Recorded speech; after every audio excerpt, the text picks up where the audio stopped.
आप सभी का स्वागत है। तो आज से हम आपके लिए लेकर आए हैं ज्ञान बिंदु जीएस एकेडमी। आज जीके और जीएस का स्पेशल टेस्ट सीरीज जो रोशन आनंद सर के द्वारा 1 जुलाई से स्टार्ट किया गया है। और यह सेट जो आपका फुल लेंथ का सेट है, प्रत्येक सेट में आपको 100 नंबर का क्वेश्चन देखने को मिलेगा। तो आज से हम लोग प्रतिदिन ज्ञान बिंदु जीएस एकेडमी का ही सेट का हम लोग डिस्कशन करेंगे। तो इसका ये टेस्ट सीरीज नंबर 1 है। यह सेट आने में थोड़ा डिले हुआ है, लेकिन आपको हम डेली एक सेट प्रोवाइड कराएंगे। तो चलिए उसका हम लोग अच्छे से डिस्कशन करेंगे। तो आप लोग वीडियो के अंत तक बने रहिएगा, जिससे आपको हर क्वेश्चन अच्छे से याद हो जाए। और यह सेट आपको हर कॉम्पिटेटिव एग्जाम के लिए काफी इंपॉर्टेंट है। चलिए स्टार्ट करते हैं। हम लोग देखते हैं पहला क्वेश्चन। उससे पहले दोस्तों, अगर आप लोग चैनल पर नए हैं तो चैनल को सब्सक्राइब करना ना भूलें और इस वीडियो को ज्यादा शेयर कर दें। तो देखिए पहला क्वेश्चन है, भारत में सूचना का अधिकार किस वर्ष पारित किया गया? तो भारत में सूचना का अधिकार अधिनियम वर्ष 2005 में पारित किया गया था और उस समय के तत्कालीन प्रधानमंत्री मनमोहन सिंह थे। और सूचना का अधिकार एक संवैधानिक अधिकार है और यह जो अधिकार एक मौलिक अधिकार, सूचना का अधिकार मौलिक अधिकार है, जिसका उल्लेख अनुच्छेद 21 में किया गया है। अगला क्वेश्चन है, वर्ष 1989 में किस समिति ने स्थानीय शासन को संवैधानिक मान्यता प्रदान करने का प्रस्ताव रखा? तो देखिए यहाँ पे स्थानीय शासन को संवैधानिक मान्यता तो सभी ने दिया था। यहाँ पे एल एस सिंघवी समिति ने भी दिया और एल एम थुंगस समिति ने भी दिया था। लेकिन यहाँ पे डिपेंड करता है वर्ष का। 1989 में एल एम थुंगस समिति ने इसे संवैधानिक मान्यता प्रदान किया। वहीं अगर बात कर ले एल एम सिंघवी का, 1986 में इसे संवैधानिक मान्यता प्रदान किया। आगे देखिए तीसरा नंबर है, एक पंचायत समिति किस स्तर पर एक पंचायती राज संरचना का संचालन करता है? तो यह ब्लॉक स्तरीय निकाय पर इसका संचालन करता है। ऑप्शन नंबर सी सही है। भारतीय संविधान के किस भाग में संघीय कार्यपालिका का प्रावधान किया गया है? तो संघीय कार्यपालिका का प्रावधान भाग 5 में किया गया है। आगे देखिए 5 नंबर है, सूची 1 को सूची 2 से सुमेलित करना है। एक तरफ अनुच्छेद है और दूसरी तरफ अनुच्छेद से संबंधित दिया गया है। तो देखिए अनुच्छेद 26 में किसका उल्लेख है? तो अनुच्छेद 26 में धार्मिक कार्यों के प्रबंधन की स्वतंत्रता है। अनुच्छेद 40 में ग्राम पंचायत का संगठन के बारे में बताया गया है। वहीं अगर बात कर ले हम लोग अनुच्छेद 98 तो इसमें संसद का सचिवालय है और अनुच्छेद 239 में संघ शासित क्षेत्रों का प्रशासन के बारे में बताया गया। तो इसका सही हो जाएगा ऑप्शन ए, 3 4 2 1। और अगर आपको हर सेट का पीडीएफ चाहिए तो पीडीएफ आपको हमारे टेलीग्राम चैनल पर मिल जाएगा, जिसका लिंक डिस्क्रिप्शन बॉक्स में दिया है। वहां से जाकर आप इसे डाउनलोड कर सकते हैं। देखिए भारत के राज्यसभा सदस्यों के अप्रत्यक्ष चुनाव के संवैधानिक प्रावधान किस देश से अपनाया गया है? तो राज्यसभा सदस्यों के अप्रत्यक्ष चुनाव के संवैधानिक प्रावधान को दक्षिण अफ्रीका से लिया गया है। कहां से? तो दक्षिण अफ्रीका से लिया गया है। अगला क्वेश्चन है 7 नंबर की भारतीय संविधान के संघीय व्यवस्था के संबंध में इनमें से कौन सी विशेषता सही है, यानी कौन सा सही है? ऑप्शन देखते हैं, संसद निम्न सदन में राज्यों का समान प्रतिनिधित्व होता है, यानी लोकसभा में सभी राज्यों का समान प्रतिनिधित्व होता है। बिल्कुल गलत है, सभी राज्यों का लोकसभा का सीट अलग अलग है। भारत में द्वैध शासन, ये बिल्कुल सही है। ऑप्शन बी आपको सही। यहाँ पे 2 शासन, एक केंद्र लेवल पर और एक राज्य स्तर पे है। अगला क्वेश्चन है, संसद के उच्च सदन में सभी राज्यों का समान प्रतिनिधित्व है। यह भी गलत है, क्योंकि राज्यसभा में सभी राज्यों का सीट एक समान नहीं है। दोहरी नागरिकता यहाँ पे यह भी गलत है। आपका ऑप्शन नंबर बी सही है। 8वां नंबर क्वेश्चन है, निम्नलिखित में से कौन सा शब्द भारतीय संविधान की प्रस्तावना में उल्लेखित नहीं है? संघीय शब्द आपका भारतीय प्रस्तावना में उल्लेखित नहीं है। ऑप्शन डी बिल्कुल सही है। भारतीय संविधान को लिखने वाले संविधान सभा के उपाध्यक्ष कौन थे? तो संविधान सभा के उपाध्यक्ष एच.सी. मुखर्जी थे। ऑप्शन नंबर सी बिल्कुल सही है। एच.सी. मुखर्जी संविधान सभा के उपाध्यक्ष थे और ये जो उपाध्यक्ष ये 25 जनवरी 1947 को। अगर वही बात कर ले, वीटी कृष्णाचार्य भी इसका उपाध्यक्ष रहे थे 16 जून 1947 को। भारतीय संविधान सभा की प्रथम बैठक में किसने भाग नहीं लिया था? तो यह मुस्लिम लीग ने भारतीय संविधान सभा की बैठक में भाग नहीं लिया था। ऑप्शन डी बिल्कुल सही है। अगला 11 नंबर, 1973 के चार्टर अधिनियम के द्वारा नियंत्रण बोर्ड के सदस्यों तथा कर्मचारियों के वेतन किसके राजस्व से देने की व्यवस्था की गई थी? तो इसमें जो वेतन है वो भारतीय राजस्व से देने का व्यवस्था किया गया था।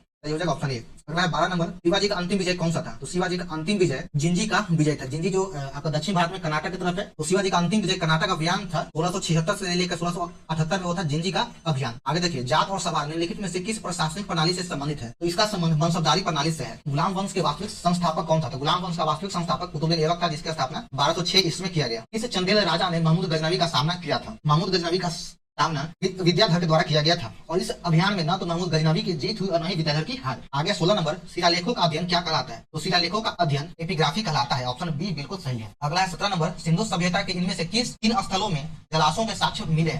तो जलाशय का साक्ष्य कहां से प्राप्त हुआ? ये धौलावीरा से प्राप्त हुआ। जलाशयों के साक्ष्य धौलावीरा से प्राप्त हुआ है और धौलावीरा आपका गुजरात राज्य में है, गुजरात में है। आगे देखिए, बुद्ध नामक एक छोटे से गण सम्मिलित है, तो इसका संबंध शाक्य गण से है। बुद्ध जो है शाक्य कुल से थे, जिनका संबंध शाक्य गण से है। आगे देखिए 19 नंबर, समुद्रगुप्त की प्रयाग प्रशस्ति में कौशल के शासक का क्या नाम था? तो कौशल के शासक का नाम महेंद्र था। ऑप्शन सी बिल्कुल सही है। अगला क्वेश्चन है 20 नंबर, सुनामी के कारण नहीं क्या आते हैं? सुनामी किसके कारण नहीं होता है?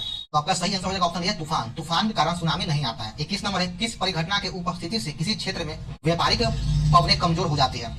तो एल नीनो के कारण आपका व्यापारिक पवन कमजोर हो जाता है। ऑप्शन सी सही उत्तर है। अगला है, निम्नलिखित में से कौन सा विश्व का कॉफी पोर्ट कहलाता है? विश्व का कॉफी पोर्ट सैंटोस कहलाता है, यह ब्राजील में है। अगला क्वेश्चन है, जापान का सुदूर उत्तरी द्वीप कौन सा है? तो जापान का उत्तरी द्वीप हो जाएगा होक्काइडो। होक्काइडो जापान का उत्तरी द्वीप है। ऑप्शन सी बिल्कुल सही है। निम्न में कौन सा ग्लोबल कॉमन्स का एक भाग है? इसका सही उत्तर हो जाएगा 24 का option number D, Antarctica. Antarctica global Commons का एक भाग है। भारत के पश्चिम में कौन सा समुद्र स्थित है? भारत के पश्चिम भाग में अरब की खाड़ी स्थित है। आगे देखिए 26 नंबर, सूची 1 को 2 से मिलान करना है। दक्कन ट्रैप हो गया, क्रिटेशियन आदि नूतन काल, पश्चिम घाट उत्तरी नूतन काल, अरावली प्री कैम्बियन काल है और नर्मदा ताप्ती जलोढ़ अवशेष अत्यंत नूतन काल है। सही उत्तर हो जाएगा ऑप्शन नंबर बी 3125। निम्नलिखित में कौन सी एक नदी हिमालय पार ट्रांस हिमालय नदी है? तो हिमालय पार तीन नदी है, सिंधु, सतलज और ब्रह्मपुत्र। इसका सही आंसर हो जाएगा सतलज, ऑप्शन बी सही है। निम्नलिखित में किसे भारत की विशाल घाटी कहा जाता है? भारत के विशाल घाटी के रूप में गांधी कोट की विशाल घाटी है, ऑप्शन बी बिल्कुल सही है और यह आंध्र प्रदेश में स्थित है। अगला है 29 नंबर, डैश की काली मिट्टी वाले क्षेत्र को दक्कन उद्भेदन के नाम से जाना जाता है, दक्कन ट्राइब के नाम से जाना जाता है। तो यह प्रायद्वीपीय पठार को दक्कन उद्भेदन के नाम से जानते हैं। उष्णकटिबंधीय सदाबहार वन भारत के इनमें से किस राज्य में पाए जाते हैं? तो यह भारत के केरल राज्य में पाया जाता है, ऑप्शन ए बिल्कुल सही है। 31 नंबर है, Visvesvaraya iron and steel work के संदर्भ में क्या असत्य यानी क्या कौन सा कथन गलत है? यह संयंत्र बाबा बुदन की पहाड़ियों के मानगुंडी से लौह अयस्क प्राप्त करता, बिल्कुल सही है। यह संयंत्र को जल भद्रावती नदी से प्राप्त होता, यह भी सही है। और यहाँ के समीप बड़े पैमाने पर कोयला प्राप्त होता, यह बिल्कुल गलत है। यहाँ से कोयले का प्राप्त नहीं किया जाता, इसलिए ऑप्शन इसका सी सही है। साधु बेट द्वीप किस भारतीय राज्य का एक हिस्सा है? तो यह गुजरात का एक हिस्सा है, ऑप्शन डी बिल्कुल सही है। साधु बेट गुजरात राज्य में स्थित है। अगला 33 नंबर, से मिलान करना है, एक तरफ जनजाति है दूसरी तरफ प्रदेश है। तो भील पाया जाता है मालवा प्रदेश में। थारू का निवास स्थान तराई क्षेत्र में है। वहीं गोंड का जो निवास स्थान है वह आपका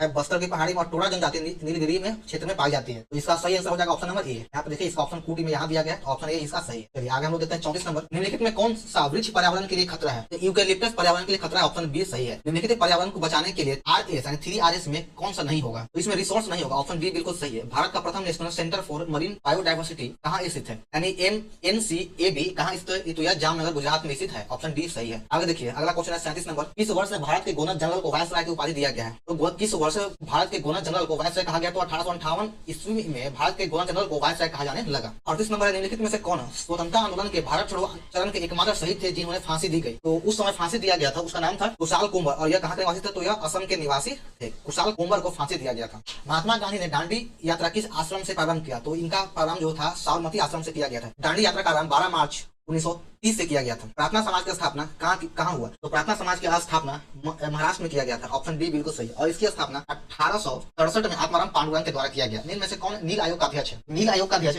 WS सीटनकर था। नील आयोग का अध्यक्ष WS सीटनकर था। आगे देखिए 42 नंबर है, 1770 में आरंभ हुआ सन्यासी विद्रोह का प्रमुख केंद्र कहाँ था? तो सन्यासी विद्रोह का प्रमुख केंद्र बंगाल था, ऑप्शन ए सही है। निम्नलिखित में से किस वर्ष में मद्रास एजेंसी को प्रेसिडेंसी का दर्जा दिया गया? 1655 ईस्वी में मद्रास एजेंसी को प्रेसिडेंसी का दर्जा दिया गया था, ऑप्शन बी सही है। अगला देखिए 44 नंबर है, पहले नगर निगम की स्थापना 1688 ईस्वी में कहाँ के पूर्व प्रेसिडेंसी टाउन में ब्रिटिश काल के दौरान किया गया था? तो पहले नगर निगम का स्थापना मद्रास में किया गया था, ऑप्शन सी सही है। 1815 ईस्वी में भारत का पहला सर्वेयर जनरल किसे नियुक्त किया गया? तो 1815 ईस्वी में भारत का पहला सर्वेयर जनरल कॉलिन मैकेंजी को नियुक्त किया गया था। आगे 46 नंबर, अंग्रेजों द्वारा सर्वप्रथम कहवा बागान कहाँ लगाया गया? कहवे के बागान सर्वप्रथम वायनाड जनपद में लगाया गया था, ऑप्शन सी बिल्कुल सही हो जाएगा। आगे देखिए 47 नंबर है, मिलान करना है। वास्को डी गामा कहाँ का था? तो यह पुर्तगाल का था। क्रिस्टोफर कोलंबस स्पेन का निवासी था। कैप्टन कुक यह ब्रिटेन का था और तस्मान हॉलैंड का निवासी था। तो सही उत्तर है ऑप्शन बी 2 1 4 3। अगला है सामुदायिक प्रतिनिधित्व की अवधारणा निम्न में से किसकी है? तो यह जो अवधारणा है यह दुर्खिम की है। सामुदायिक प्रतिनिधित्व की अवधारणा दुर्खिम का है, ऑप्शन बी बिल्कुल सही है। आगे 49 नंबर, एक संस्था डैश से बनती है। संस्था किससे बनती है? तो संस्था जो है नियमों एवं विधियों से बनता है, ऑप्शन बी सही हो जाएगा। निम्नलिखित में से कौन सा हिंदुस्तानी शास्त्रीय संगीत का मुख्य रूप नहीं है? तो पखावज जो है यह हिंदुस्तानी शास्त्रीय संगीत का मुख्य रूप नहीं है, ऑप्शन बी सही है। 51 नंबर है, निम्नलिखित में कौन सा एप्लीकेशन सॉफ्टवेयर नहीं है? तो इसमें आपका ऑपरेटिंग सिस्टम एक सॉफ्टवेयर नहीं है बल्कि यह विंडो है। आगे देखिए 52 नंबर, इनमें से कौन सा एक आउटपुट डिवाइस है? इन चारों ऑप्शन में से प्रोजेक्टर एक आउटपुट डिवाइस है।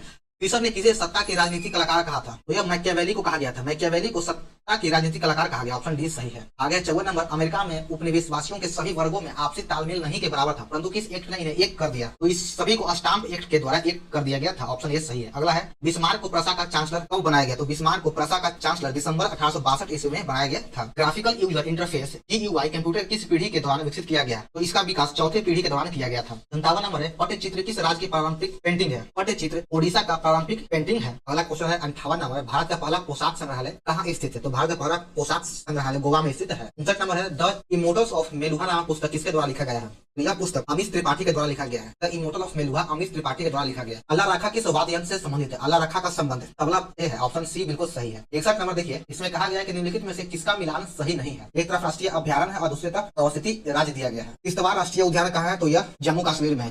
किश्तवाड़ राष्ट्रीय उद्यान जम्मू कश्मीर में है, इसलिए ऑप्शन ए बिल्कुल सही हो जाएगा। पुलिस पक्षी अभ्यारण्य पश्चिम बंगाल में है। वांसदा राष्ट्रीय उद्यान गुजरात में है और अनकापुर मयूर अभ्यारण्य कर्नाटक में है। आगे 62 नंबर, निम्नलिखित में कौन सा सही सुमेलित है चारों ऑप्शन में से? विश्व आर्थिक मंच, इसका मुख्यालय पेरिस गलत है, बल्कि इसका मुख्यालय स्विट्जरलैंड में है। विश्व आर्थिक मंच का मुख्यालय स्विट्जरलैंड में है। यूनाइटेड नेशन एनवायरमेंट प्रोग्राम का मुख्यालय जेनेवा, यह भी गलत है, बल्कि इसका मुख्यालय नैरोबी में है। तो यूनाइटेड नेशन एनवायरमेंट प्रोग्राम का मुख्यालय नैरोबी है। संयुक्त राष्ट्र संघ का मुख्यालय वाशिंगटन DC बिल्कुल गलत है, इसका मुख्यालय न्यूयॉर्क में है। संयुक्त राष्ट्र संघ का मुख्यालय न्यूयॉर्क में है। सार्क का मुख्यालय काठमांडू, यह बिल्कुल सही है, तो ऑप्शन आपका डी सही है। आगे देखिए सियोल किसकी राजधानी है, तो सियोल आपका दक्षिण कोरिया की राजधानी है, ऑप्शन सी बिल्कुल सही हो जाएगा। अगला क्वेश्चन है भारतीय राष्ट्रीय अंतरिक्ष अनुसंधान समिति का गठन कब किया गया, तो इसका गठन 1969 में किया गया था। भारत का पहला पोलिनेटर पार्क कहाँ स्थित है, भारत का पहला पोलिनेटर पार्क का उद्घाटन उत्तराखंड में किया गया, ऑप्शन डी सही हो जाएगा। निक्स गोल्ड कप किस खेल से संबंधित है, तो इसका संबंध फुटबॉल से है। निक्स गोल्ड कप का संबंध फुटबॉल से है। 63 नंबर है बेड योर बैंक वाक्य का प्रयोग किस खेल में किया गया, इसका प्रयोग क्रिकेट में किया जाता है। बेड योर बैग का प्रयोग क्रिकेट में किया जाता है। भारतीय ओलंपिक संघ की स्थापना किस वर्ष की गई, तो इसकी स्थापना 1927 में किया गया था। मोतियों का द्वीप के नाम से किसे जाना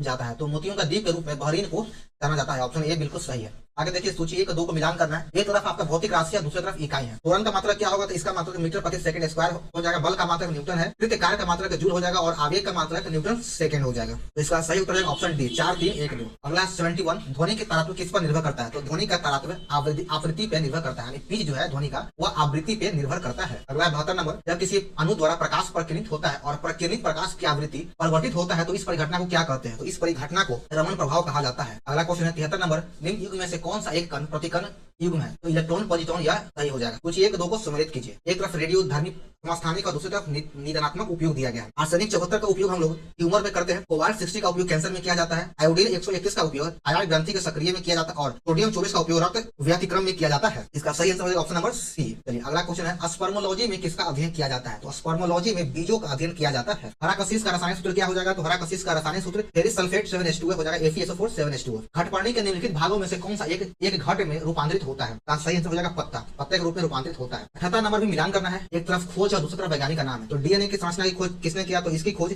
वाटसन ने क्रिक के द्वारा किया गया। एबीओ रक्त समूह की खोज कार्ल लैंडर स्टीनर के द्वारा किया गया। इम्पिंग जीन की खोज बारबरा मैकिटोस के द्वारा किया गया और रेगुलेटरी जीन की खोज जैकोब और मेनॉट के द्वारा किया गया। इसका सही उत्तर हो जाएगा ऑप्शन सी। यहाँ पे देखिए इसका ऑप्शन सी यहाँ पे है, ऑप्शन सी बिल्कुल सही है। निम्नलिखित में से कौन सा कथन असत्य यानी कौन सा गलत है, प्रकाश संश्लेषण सूर्य के प्रकाश में होता है, यह सही है।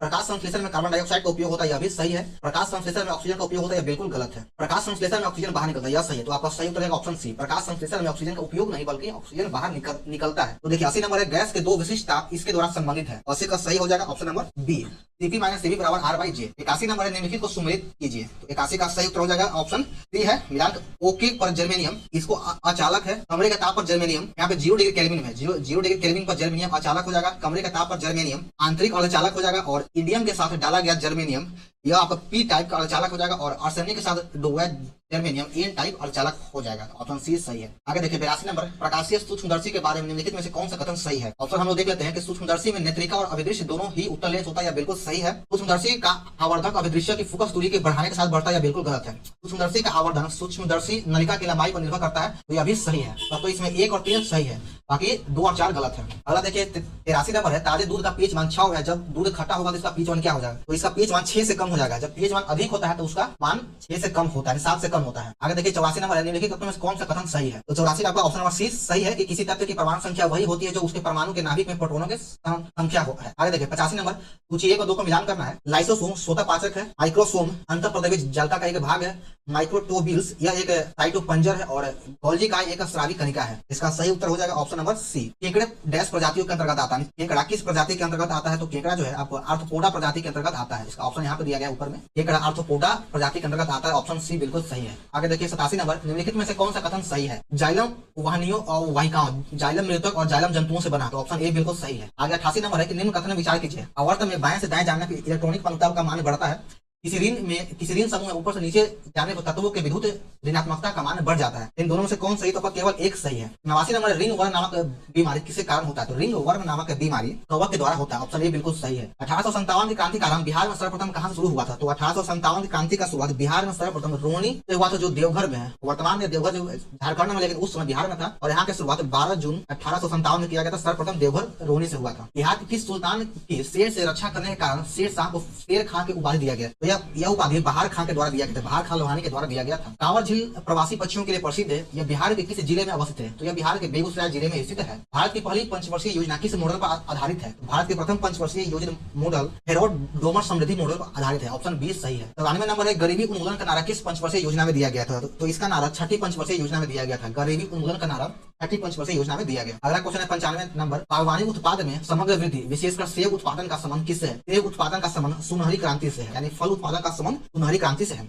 लाल क्रांति का संबंध मांस उत्पादन से, पीली क्रांति का संबंध तिलहन से और श्वेत क्रांति का संबंध दूध से है। 93 नंबर है, किसी देश की आर्थिक समृद्धि का सर्वाधिक उपयुक्त मापदंड क्या होता है? तो इसकी मापदंड का होता है आय प्रति व्यक्ति वास्तविक आय। ऑप्शन सी बिल्कुल सही है। 97 नंबर है कि भारतीय अर्थव्यवस्था का लक्षण क्या है? तो भारतीय अर्थव्यवस्था का लक्षण बेरोजगारी, पूंजी का अभाव और आर्थिक दुष्चक्र। ऑप्शन डी बिल्कुल सही है। 98 नंबर है कि भारत में आर्थिक नियोजन पर बल देते हुए जयप्रकाश नारायण ने सर्वोदय योजना कब प्रस्तुत किया? तो जयप्रकाश नारायण के द्वारा सर्वोदय योजना की शुरुआत वर्ष 1950 में किया गया था। स्वतंत्रता के पश्चात देश के प्रथम औद्योगिक नीति की घोषणा कब किया गया? तो प्रथम औद्योगिक नीति की घोषणा 1948 में किया गया था। इसके बाद आपका दूसरी बार 1956 में किया गया और फिर तीसरी बार 1991 में किया गया। 100 नंबर क्वेश्चन है, मुद्रा के कार्य क्या है? तो मुद्रा का कार्य क्या होता है? तो इसका कार्य विनियमन का माध्यम, मूल्य का मापक और मूल्य का हस्तांतरण। ऑप्शन डी बिल्कुल सही है। तो चलिए हमारा सेट नंबर 1 यहाँ पर समाप्त होता है। आप लोग को वीडियो कैसा लगा कमेंट करें और वीडियो को लाइक और चैनल को सब्सक्राइब करना ना भूलें और इस वीडियो को ज्यादा शेयर कर दें। तो चलिए मिलते हैं फिर हम लोग अगले वीडियो में नेक्स्ट सेट के साथ।